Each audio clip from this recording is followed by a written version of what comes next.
11.7 Monitor risks. Monitor risks is the process of monitoring the implementation of agreed upon risk response plans, tracking identified risks, identifying and analysing new risks, and evaluating risk response effectiveness throughout the project. The key benefit of this process is that it enables project decisions to be based on current information about overall project risk exposure and individual project risks. This process is performed throughout the project, as in PMBOK Guide page 453. In order to ensure that project team and key stakeholders are aware of the current level of risk exposure, project work should be continually monitored for new, changing and outdated individual project risks and for changes in the level of overall project risk by applying the Monitor Risks process. The Monitor Risks process uses performance information generated during project execution to determine if implemented risk responses are effective, level of overall project risk has changed, status of identified individual project risks has changed, new individual project risks have arisen, risk management approach is still appropriate, project assumptions are still valid, risk management policies and procedures are being followed, contingency reserves for cost or schedule require modification, and project strategy is still valid. Monitor risks inputs. Input number 1 is project management plan. The components would include the risk management plan because it provides guidance on how and when risks should be reviewed, which policies and procedures should be followed, the roles and responsibilities in the monitoring process and reporting formats. Input number 2, project documentations. The documents that should be considered as inputs for this process include issue log, lessons learned register, risk register. The risk register has key inputs that include identified individual project risks, risk owners, agreed upon risk responses, and specific implementation actions. It may also provide other details including control actions for assessing the effectiveness of response plans, symptoms and warning signs of risks, residual and secondary risks, and a watch list of high priority risks. The risk report. This includes an assessment of the current overall project risk exposure as well as the agreed upon risk response strategy. It also describes the major individual risks with planned responses and key owners. Work performance data. This contains information on project status such as risk responses that have been implemented, risks that have occurred, risks that are still active, and those which have been closed out. Input number 4, work performance reports. These provide information from performance measurements that can be analysed to provide project work performance information including variance analysis, earned value data, and forecasting data. This information could be relevant when monitoring performance-related risks. Monitor risks, tools and techniques. Tools and techniques number 1 is data analysis. This would include technical performance analysis. Technical performance analysis compares technical accomplishments during the project execution to the schedule of technical achievement. It requires the definition of objective, quantifiable measures of technical performance, which can be used to compare actual results against targets. Such technical performance measures may include weight, transaction times, number of delivered defects, storage capacity, and so on. Deviation can indicate the potential impacts of threats and opportunities. Reserve analysis. The PMBOK Guide says that throughout the execution of the project, some individual project risks may occur with positive or negative impacts on budget or schedule contingency reserves. Please note the wording is confusing in this sentence. It says positive or negative impacts on budget or schedule contingency reserves. This does not mean that they will have an impact on the budget. What it really means is it may have a positive or negative impact on the budget contingency reserve or on the schedule contingency reserve.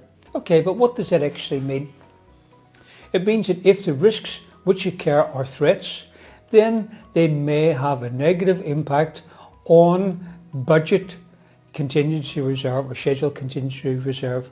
For example, there's a risk that an electric motor might burn out because it has been used beyond its design limits.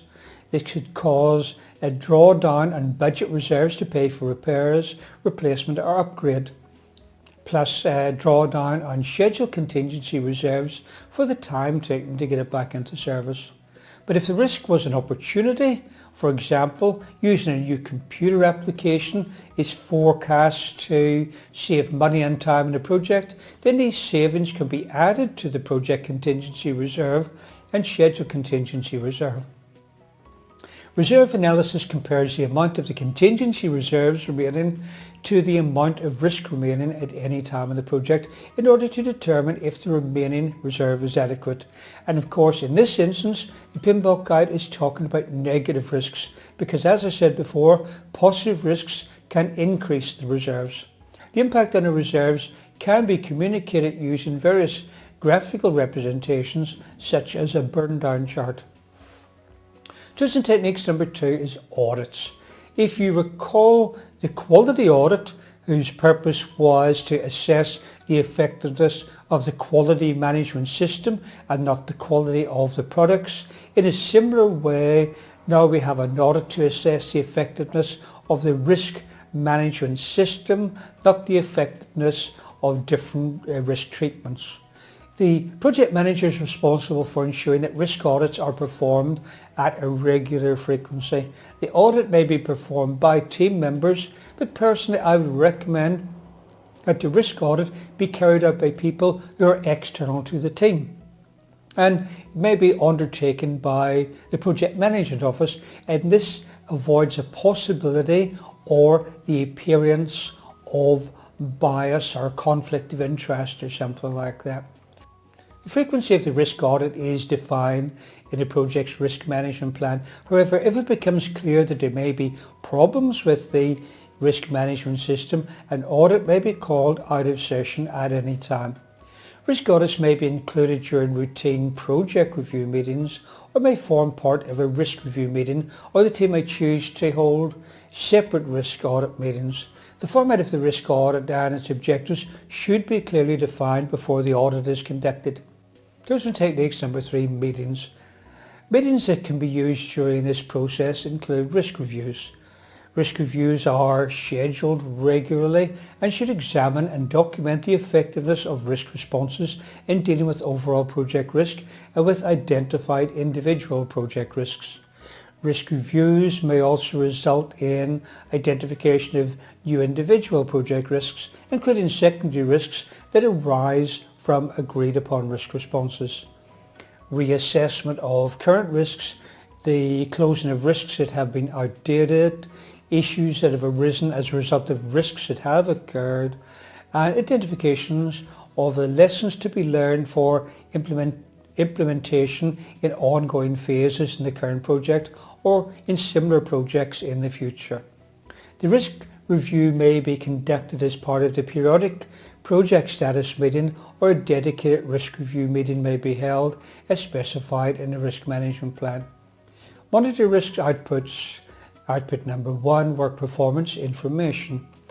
This indicates the effectiveness of the response planning and response implementation process by comparing the individual risks that have occurred with the expectation of how they would occur.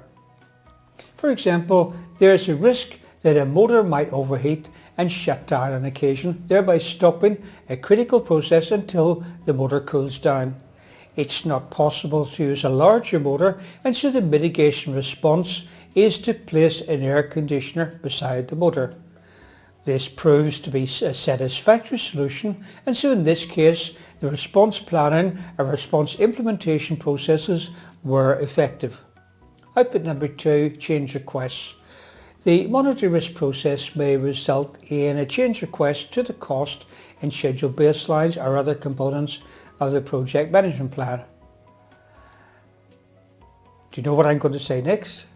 Change requests are processed for review and action through the performed integrated change control process.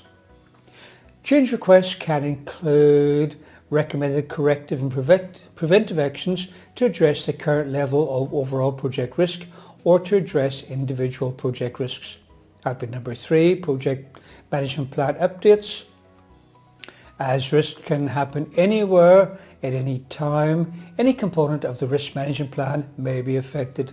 Any change to the project management plan goes through the organization's change control process via a change request. Output number 4, project document updates.